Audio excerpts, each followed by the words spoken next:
Actualité du jour, nous sommes le 7 février 2024 et je ne sais pas si vous avez vu la vidéo ci là. Je viens d'écouter un général ou alors un homme de l'armée congolaise. Son discours fait froid dans le dos. Je vous assure, pour moi, je crois que c'est une blague. On va écouter le discours là et vous allez me dire en commentaire qu'est-ce qui ne va pas avec certains de nos dirigeants, mais avec surtout nos hommes en tenue, certains de nos hommes en tenue. Parce que, écoutez. Vous savez que l'armée, c'est l'instrument de la politique. Nous nous comportons en fonction des instructions du politique. On ne nous a pas demandé de venir attaquer. On nous a demandé d'observer les cessez-le-feu. Si les M23 tiennent à violer les cessez-le-feu, c'est leur problème. Ça sera vu devant tout le monde et au niveau international qu'ils ont violé les cessez-le-feu. Mais nous, de notre côté, nous faisons notre travail en respectant les instructions de la hiérarchie. Est-ce que vous avez entendu ce que j'ai entendu? C'est-à-dire que voilà un homme, je pense qu'il doit être un général ou un capitaine des Congolais, dites-nous en commentaire, qui nous dit que l'armée, c'est l'instrument des politiques. Ce n'est pas l'instrument du peuple. Et eux, ils se comportent en respectant les instructions de la politique. On leur a demandé d'aller observer les M23. Et si les M23 décident d'attaquer, eux, ils vont respecter les ordres qu'ils ont reçus, c'est-à-dire observer. Et ce sera vu aux yeux du monde. Et c'est tout. C'est-à-dire que le mec est en train de nous dire, à mon vision, que si le M23 se met à égorger des gens, à violer, à taper, à tuer, eux, l'armée congolaise, puisqu'ils n'ont pas reçu d'ordre de se défendre ou d'attaquer ou de faire quoi que ce soit, ils vont observer comment on va massacrer les populations.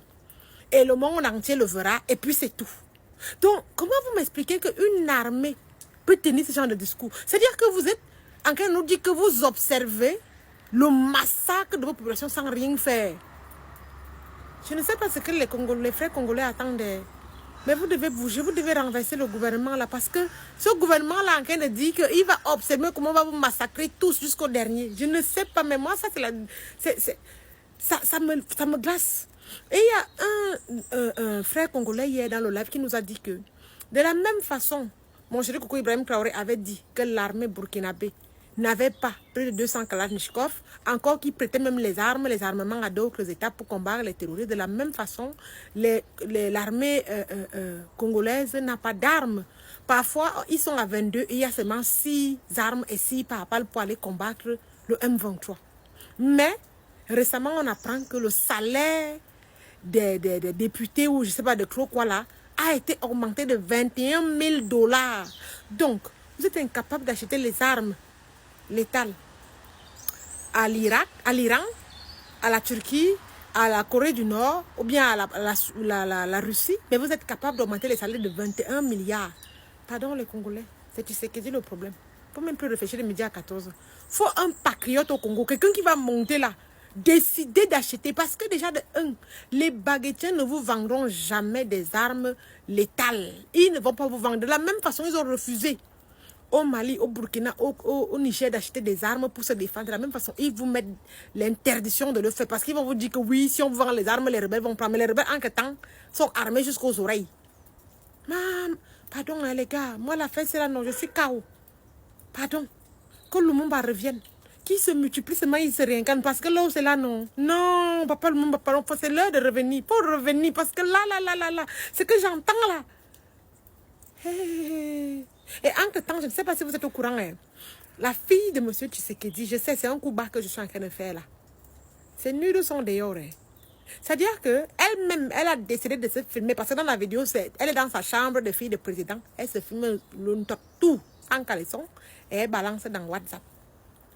Donc, pendant qu'on tue les Congolais, elle met son top dehors. Vraiment, les filles de nos présidents, les filles des présidents africains, je veux dire camerounais, mais bon, même Brenda, sa mère dans sa chanson. Voilà les enfants des présidents. C'est-à-dire que tu es fille de président, on tue dans ton pays. Toi, ce que tu cherches à faire, c'est sortir les raps. C'est sortir les vidéos de 100 caleçons de... Pardon, je ne parle même plus, pardon. Et puis, il y a Kagame qui dit qu'il a posé la question à Tshisekedi que le M23 là, c'est les Congolais ou pas? Moi, j'ai une question pour M. Kagame. Le Rwanda n'a aucune mine de colbate, ni de coltan. Mais comment ça se fait que le Rwanda est l'un des premiers exportateurs de colbats et de coltan? Donc vous achetez ces coltans, ces colbats-là aux terroristes, aux meurtriers du M23. Donc vous les armez. Répondez à notre question, monsieur le président Kagame. Vous dites que vous n'y êtes pour rien dans le génocide, mais votre pays est au devant du Congo en matière d'exportation du coltan et du colbat. Expliquez-nous un peu comment c'est possible. Vous n'avez aucune mine de colbat ni de coltan dans votre pays, mais vous êtes les premiers exportateurs au devant même du Congo. Ça, il va falloir nous dire, hein, monsieur Kagame, parce que vous semblez vouloir nous dire